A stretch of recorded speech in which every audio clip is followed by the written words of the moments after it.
అనిపిస్తుంది. కళ్యాణ్ గారు సార్ ముందర ఫస్ట్ జై చేస్తానా. నేను first junior NTR fan. NTR fan. నేను ఎన్టీఆర్ ఫ్యాన్. అసలుకి నాకు ఎన్టీఆర్ అంటే పిచ్చి అభిమానం.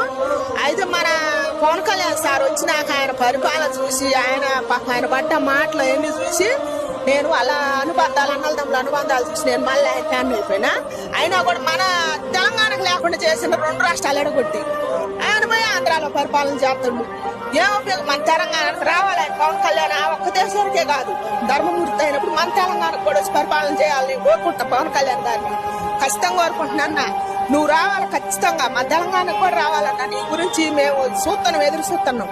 ఈడ కూడా పరిపాలన చేయాలి, మంచి పరిపాలన చేస్తుంది. ఆడ ధర్మమూర్తి 4 పదాల మీద నడుతుంది. ఇప్పుడు ఆయన డిప్యూటీ సీఎం ఎవరికన్నా వచ్చింది అసలు ఆ పేరు? ఎవరికి రాలేదు. ఆయనకి నేను ఇప్పుడు నాకు 40 సంవత్సరాలు, నేనే ముఖ్యమంత్రి కానీ ఇప్పుడు ఎంతమంది అసలు ఆ డిప్యూటీ సీఎం అంటే ఎందుకు కూడా నాకు తెలియదు. ఈసారి వచ్చి నాకు మోగుతుంటే డిప్యూటీ సీఎం అంటే ఎట్టుంటాడా? ఆయన ఇచ్చిన మాట ఇచ్చినట్టే పరిపాలన చేస్తుంది. అవతల వాళ్ళు ఎంత పుణ్యం చేసుకున్నారు, మనం ఎంత దరిద్రులమైన మన తెలంగాణ. ఆయన రావాలి నెక్స్ట్ టైం రావున్నా ప్లీజ్ పవన్ కళ్యాణ్ అన్న. మా తెలంగాణకు కూడా వచ్చి మేము కూడా ఉన్నాం, సెలవులు మైల్లో ఉన్నాం. మేము కూడా నీ కోట్లు వేస్తాం ఖచ్చితంగా. నువ్వు మా తెలంగాణ కూడా నువ్వు పరిపాలన చేయాలి, ఖచ్చితంగా రావాల్సిందే. నువ్వు ఏపీలోనే ఉండటానికి లేదు, ఇడికి కూడా రావాలి. మీరు ఎన్టీఆర్ ఫ్యాన్